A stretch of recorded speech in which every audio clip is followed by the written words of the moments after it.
What up? T-Bob here. And Jake as well. And look at you. You done stumbled upon little OTB Saints, where we bring you all the latest black and gold coverage. Who are the Saints going to draft? Who's going to be their quarterback? What does the salary cap look like? All that information and more. Hope you enjoy it. Like, subscribe. What about this, Dev? You mentioned players' tweets over the weekends, and are you referencing the Michael Thomas tweets from Sunday? Absolutely. No doubt. I mean, Yeah, so for those that don't know, Michael Thomas on Sunday tweeting, you see what they said about Mahomes, how Mahomes used his eyes there? Crying emoji, exactly. Then in a response to a guy, he says, talking about the Saints, on top of that, they wasn't even trying to give me the ball, but it's no denying my style of play. It don't age, play it, you will see. And going on to say, well, if I didn't get set up by a bad ball, I probably would have had a light little 1,000 yards this year, but coulda, shoulda, I know I got to get it, LOL. yeah, it sounds to me like some dude wants to play for the Chiefs, which, hey, bro, look, Pat Mahomes or Derek Carr, it's like picking a steak or picking some beans and weenies. You know what I'm saying? So I don't blame him from that standpoint. It is kind of wild that Mike just gets on Twitter like that and just goes. Wastes no time and really touches on all subjects that fans may have thought before, or and really gives you clarity in it. So it's a double-edged sword. Some people don't like it, but Mike Thomas has always been this way on that app. For me, True. it's always like, bro, he kind of says what we were thinking like during the season. Yeah. And then he brings it to life. And it's 2024. Like, this is what players do, kind of. They get on Twitter and start talking. But, Dev, Dennis Allen told me how great Derek Carr played that one time where he threw for over 200 yards. And he told me that everything was great. So I don't know why Mike Thomas would be upset with his play, Right. or maybe a throw, or maybe where his eyes were on some of the plays. I mean, he said it like, Falcons just made a really good play on that. It wasn't him at all. Shoot, man, yeah. If Dennis Allen's saying it and Derek Carr, no, why would you not believe him, right? No. You know what I'm saying? Like, this is the problem, dude. Like, they just don't. Well, They don't care about these guys, man. It's a shame, bro. And you know what one of my favorite tweets was that he put out? Hey, why do you think that we haven't gotten an offensive coordinator yet?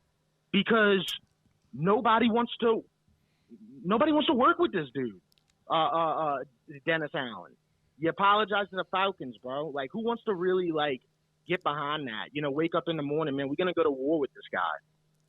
yeah. You know what, guys? I'm an idiot.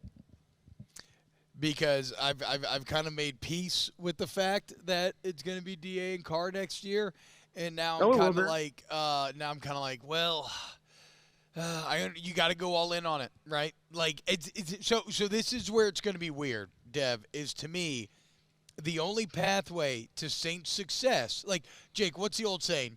It's better to have 11 guys doing the wrong thing than 10 guys doing the right thing and one doing the wrong, correct? Yeah. Right? So the idea behind that is everybody needs to be rowing in the same direction. And so I agree that sticking with this current setup is flawed and will probably end up bad. Not work out. But Yeah. the only way for it to work out is to go all in on it. You know what I'm saying? So I think we're set up for No. a very – well, this is just going to be a very frictional offseason where you're going to see a ton of decisions made with the idea of going all in on that to try to make it work, and it's going to cause drama-filled news cycle after drama-filled news cycle. I feel like I've seen this movie before, right?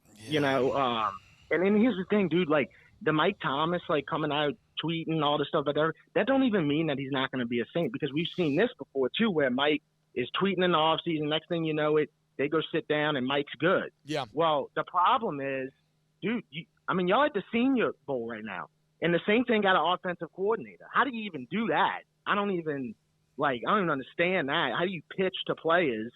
Hey man, this is what we got going on. Oh, by the way, we ain't got an offensive coordinator, and that was one of our biggest problems last year. But hey, man, come to the Saints, or we're interested in you.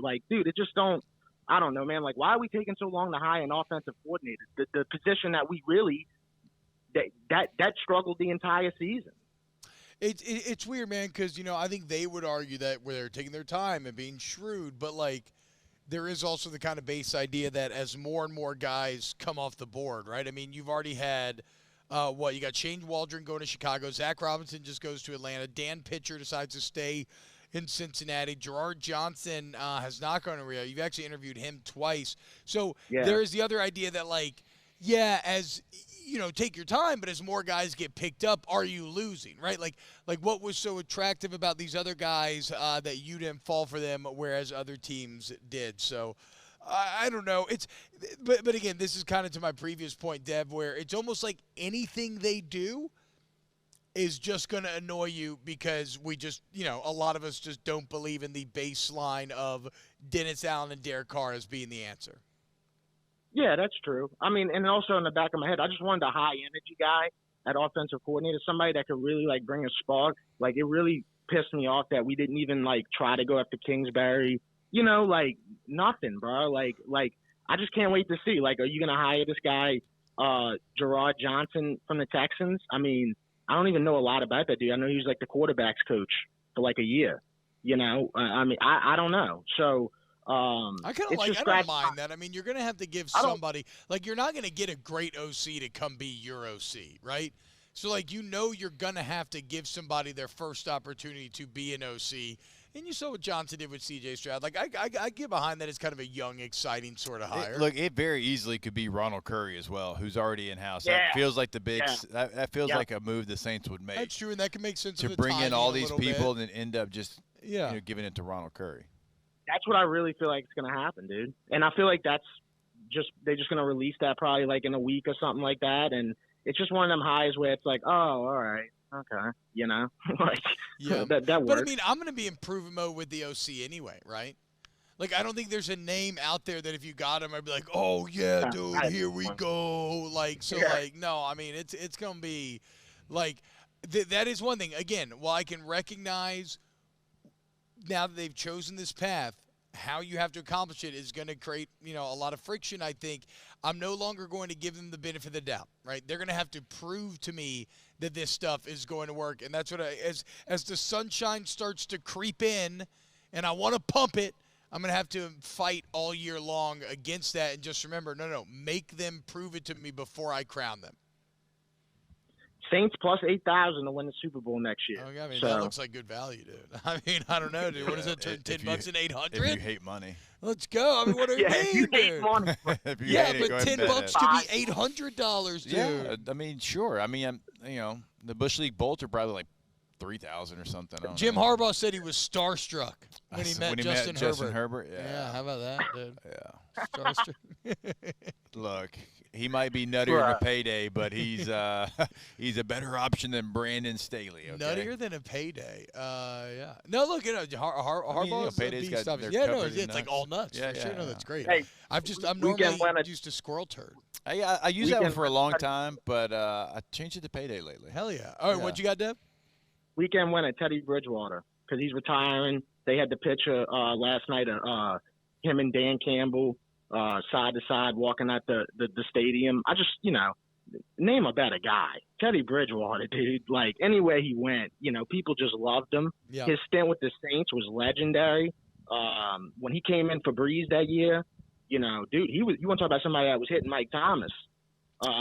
Teddy Bridgewater was hitting Mike Thomas. You know what I'm saying? Good times, good members. Yeah, that 5-0 run that he went on, filling in for Breeze, dancing in the locker room.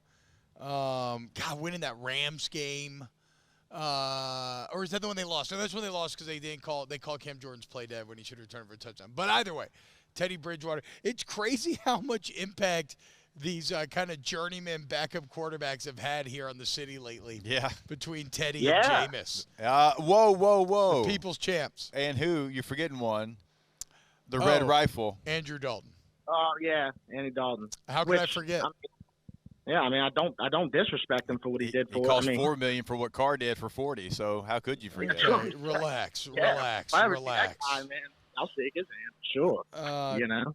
Wow, just amazing black and gold takes right there, Jake. I don't think I've ever heard any takes that are better than the two guys that just gave you that take. And you can keep getting them by going ahead and liking, subscribing, ringing the bell to get notifications when we post. Have a great day. We'll see you on the next OTB Saints.